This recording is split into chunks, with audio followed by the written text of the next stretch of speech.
Halo sobat pencinta Donghua, kali ini kita akan melanjutkan cerita Battle Through the Heavens Benua Kaisar. Cerita dan video ini diambil dari channel Nobarta.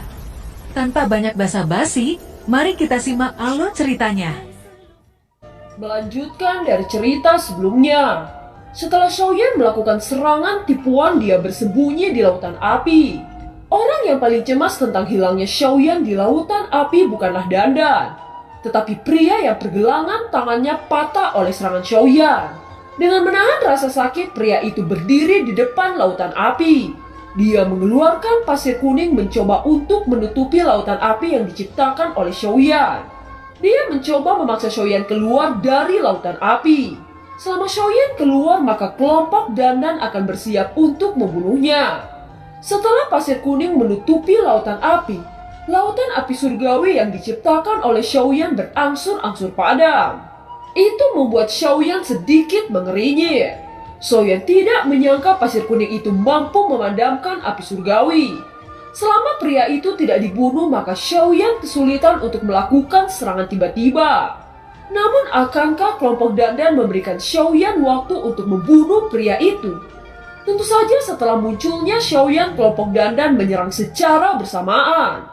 Pada saat ini 5 teknik pertempuran yang kuat menyerang Xiaoyan dari 4 arah. Melihat serangan yang datang, Xiaoyan mengeluarkan Jiwa Kecil. Dengan kedatangan Jiwa Kecil itu membuat suhu di sekitar naik dengan cepat. Kelompok Dandan yang melihat Jiwa Kecil sedikit terkejut. Bayi kecil?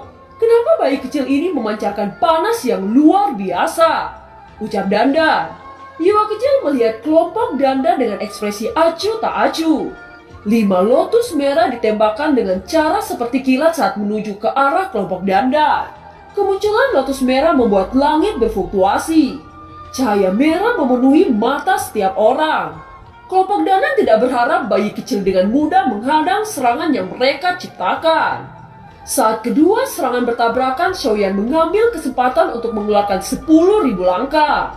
Begitu Xiaoyan muncul, dia sudah berada di belakang pria lengan patah. Dengan serangan secepat kilat, pria dengan lengan patah sama sekali tidak mampu menghindari serangan Xiaoyan. Penguasa Suan yang menyatu dengan api surgawi memukul kepala pria itu. Kepala pria itu meledak dan tubuhnya terbakar oleh api surgawi.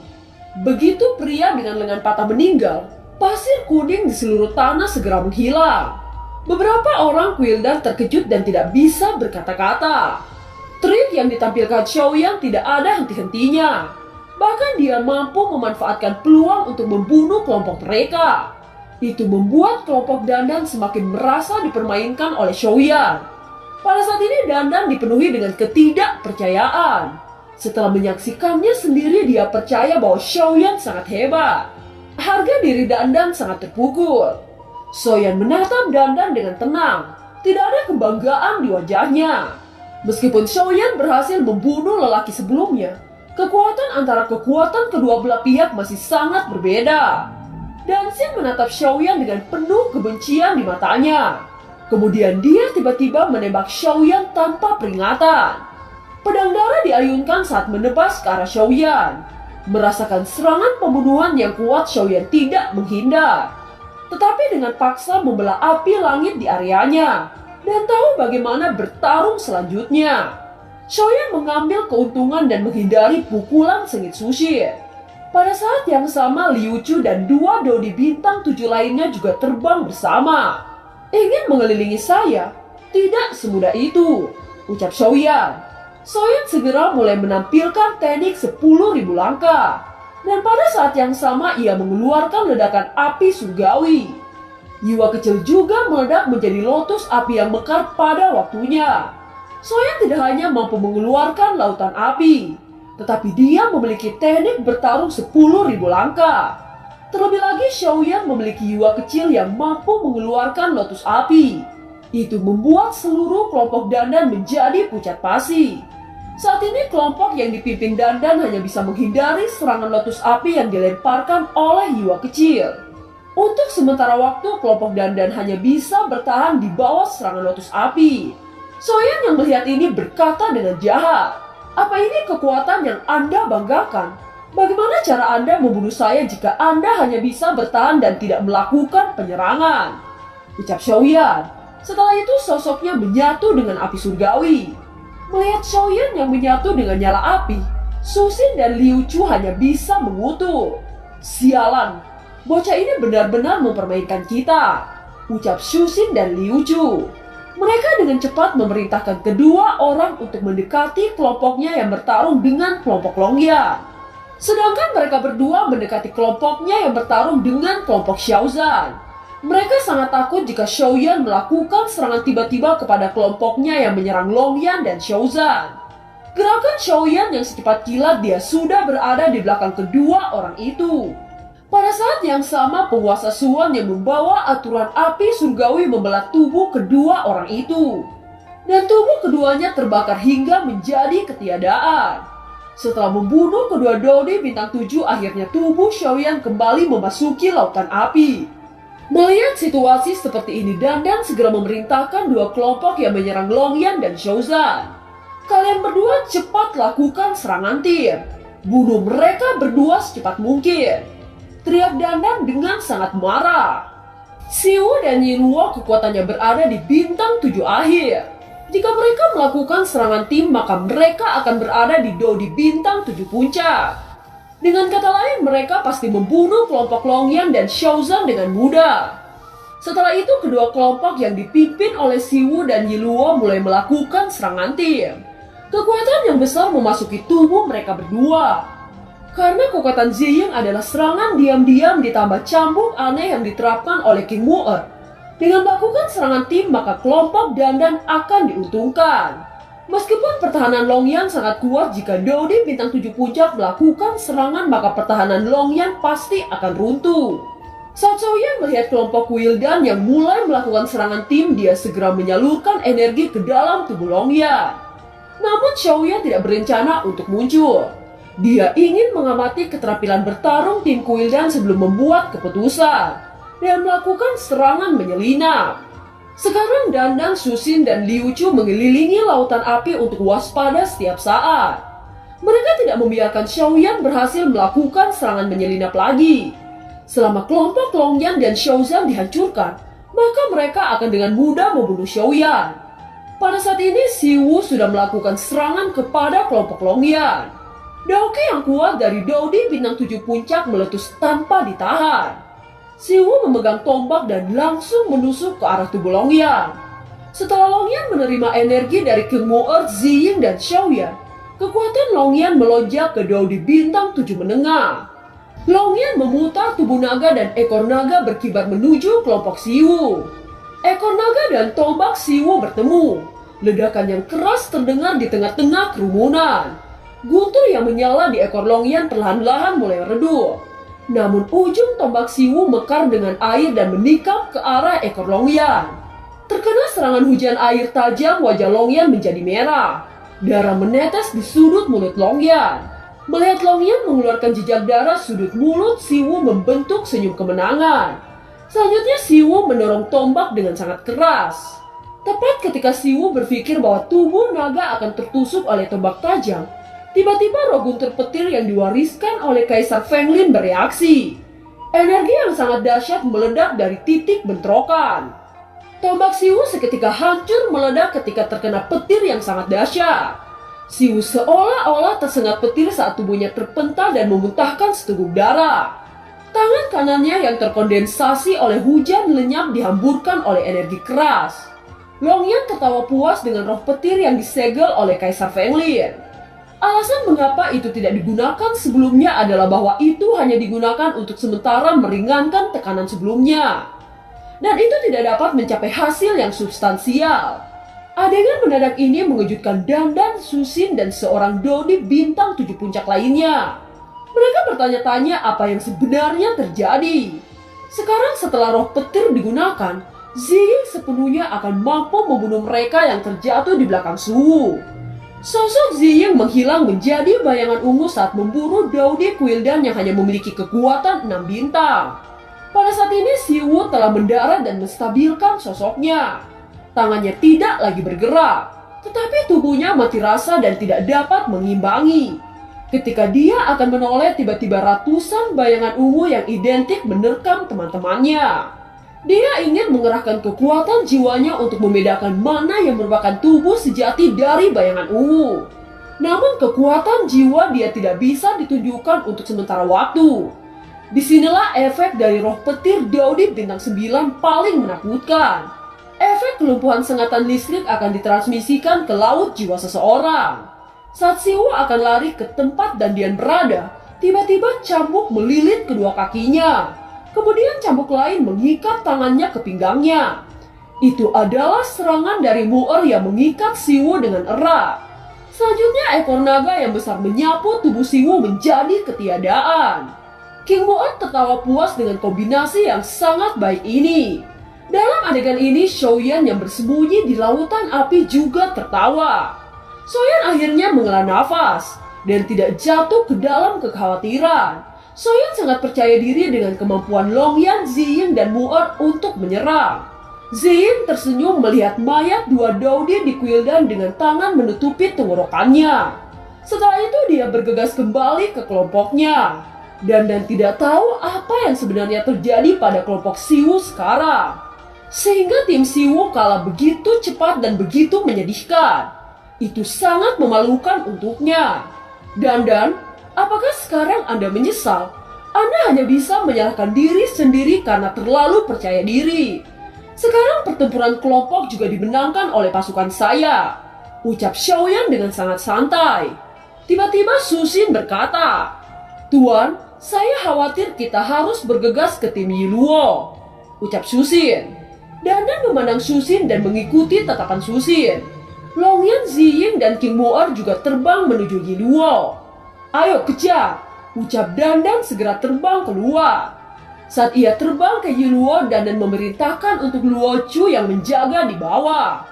Luo Chu, kau di sini untuk berjaga-jaga terhadap serangan menyelinap Xiaoyan. Jika dia keluar, kamu harus mencoba menahannya, teriak Dandan.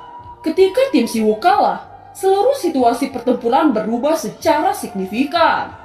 Sekarang Longyan, Ziying, dan King Mu'er bergegas untuk membantu tim Xiaozan yang terdiri dari Nan Erming dan Molly Storm. Jika tim Yiluo kehilangan seperti Siwu lagi, situasinya akan benar-benar terbalik. Pada saat ini Dandan tidak peduli apakah Xiaoyan akan meninggalkan bawahannya dan melarikan diri sendirian.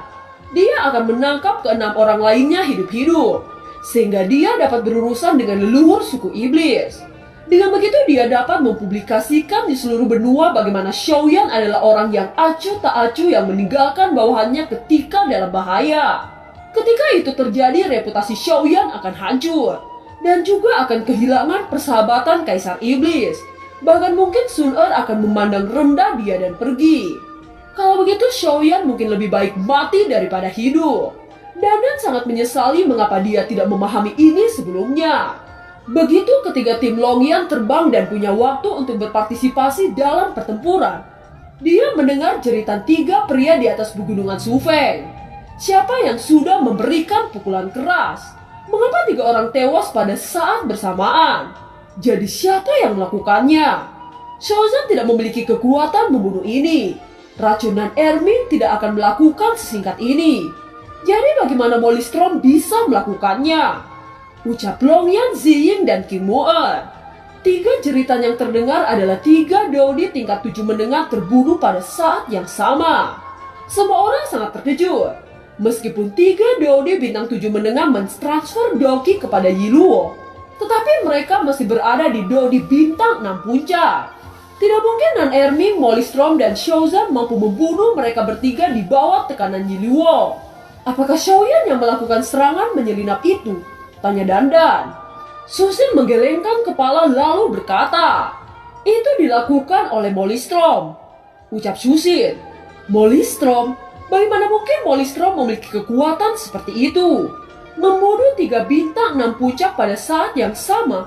Bagaimana dia melakukannya? Teriak Dandan dengan keterkejutan di wajahnya. Teknik bertarung Molly Storm berevolusi di tengah-tengah pertempuran. Ketika kelompok Xiaozan menyadari itu, mereka mencoba yang terbaik untuk mengalihkan perhatian Yiluo. Sedangkan Nan Erming mengeluarkan kabut racun untuk menutupi pandangan Yiluo.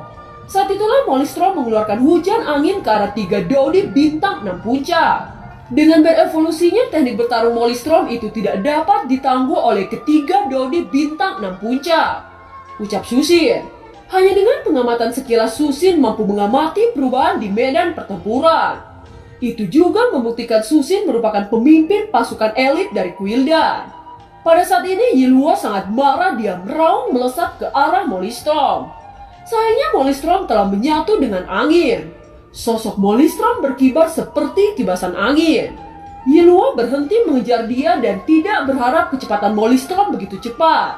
Yiluo berbalik menuju ke arah Shaozan dan Nan Erming. Melihat Yiluo berbalik dan ingin menyerang Shaozan dan Nan Erming, Molistrom mendesak rohnya dan melemparkan pedang angin ke arah Yiluo. Tetapi bagaimana mungkin Molistrom menghentikan Yiluo yang berada di bintang 7 puncak? Yiluo dengan mudah menghancurkan pedang angin dan ingin meraih sosok Nan Erming. Melihat tindakan Yiluo, Molistrom buru-buru melepaskan hujan pedang dan menusuk secara langsung ke arah tubuh Yiluo. Tetapi usaha Molistrom masih tidak bisa menghentikan Yiluo. Dengan putus asa, Molistrom mencoba yang terbaik untuk menghentikan Yiluo.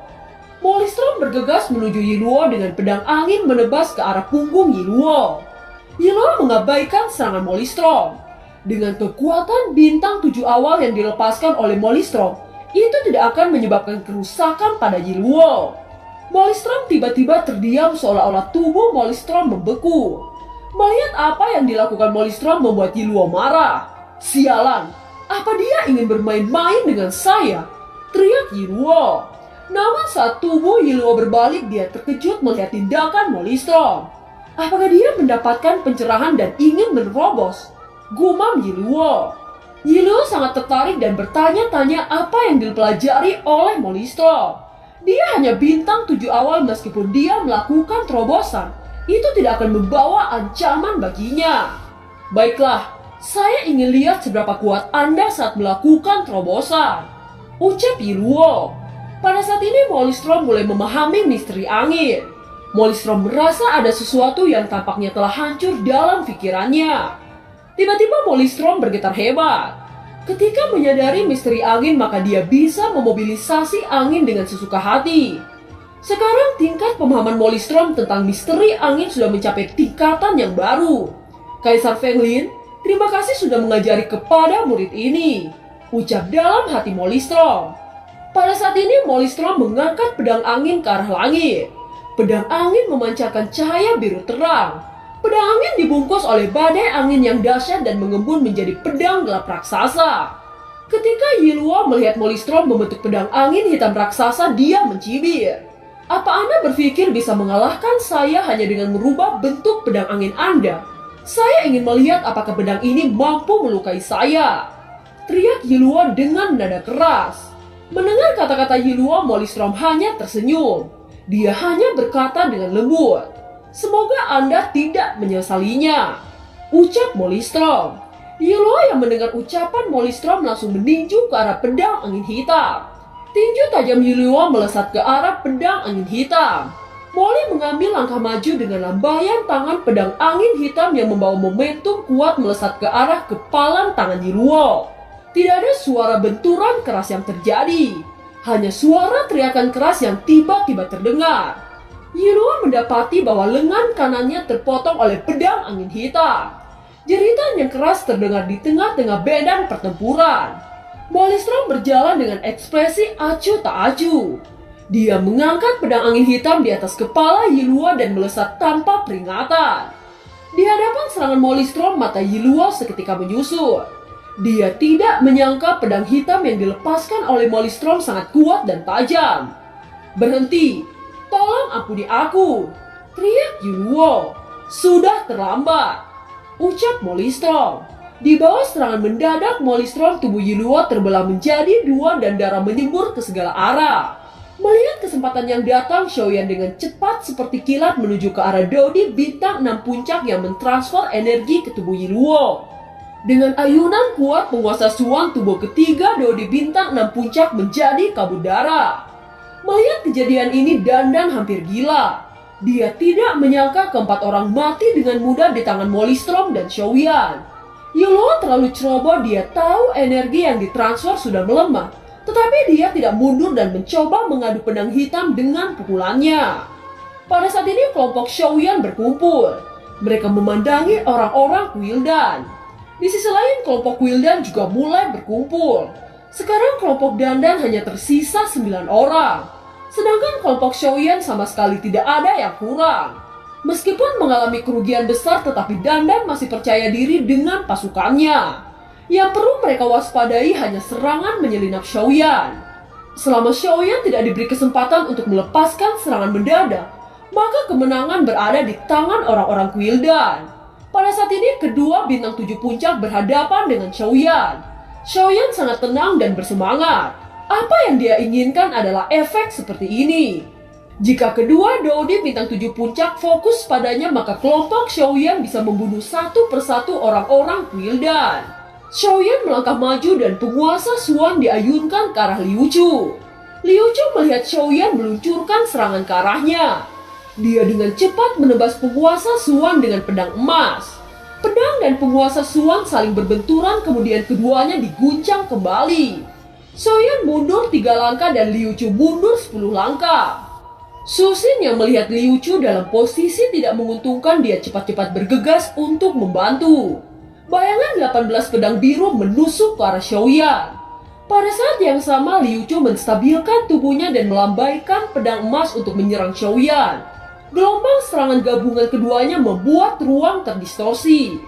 Melihat serangan yang datang sangat kuat, Xiaoyan mengeluarkan 10.000 langkah. Dengan cepat dia mengeluarkan ledakan api surgawi dan menyatu ke dalam nyala api. Melihat tindakan Xiaoyan, Su Xin dan Liu Chu tidak punya pilihan lain selain mundur dan menjaga Dandan dengan waspada. Teknik ini lagi, ucap Dandan mendengus dingin dan segera berteriak lagi kepada kelompoknya. Sugan, gunakan teknik air Anda untuk memadamkan api ini. Su Xin dan Liu Chu gunakan teknik tim dan kirim kekuatan kepada Sugan, teriak Dandan. Mendengar perintah Dandan, Su Xin dan Liu Chu menggunakan teknik tim untuk mengirim energi ke tubuh Sugan. Dan Sugan kekuatannya naik ke bintang 7 puncak. Pada saat ini mereka percaya bahwa air Sugan pasti akan memadamkan lautan api Xiaoyan. Meskipun api Xiaoyan merupakan api surgawi, tetapi air Sugan juga bukan air biasa. Selama air Sugan memadamkan api surgawi, maka Xiaoyan tidak akan memiliki tempat untuk bersembunyi. Saat ini energi di dalam tubuh Sugan mendekati bintang 8 awal. Sugan juga yakin bahwa elemen airnya mampu menghancurkan lautan api Xiaoyan. Dia mengangkat tangan saat gelombang air menyapu lautan api. Segera api surgawi menguap dan ada tanda-tanda mulai menyusut. Saat melihat lautan api yang mulai menyusut, wajah Dandan, Su Xin dan Liu Chu semuanya bersinar dengan kegembiraan.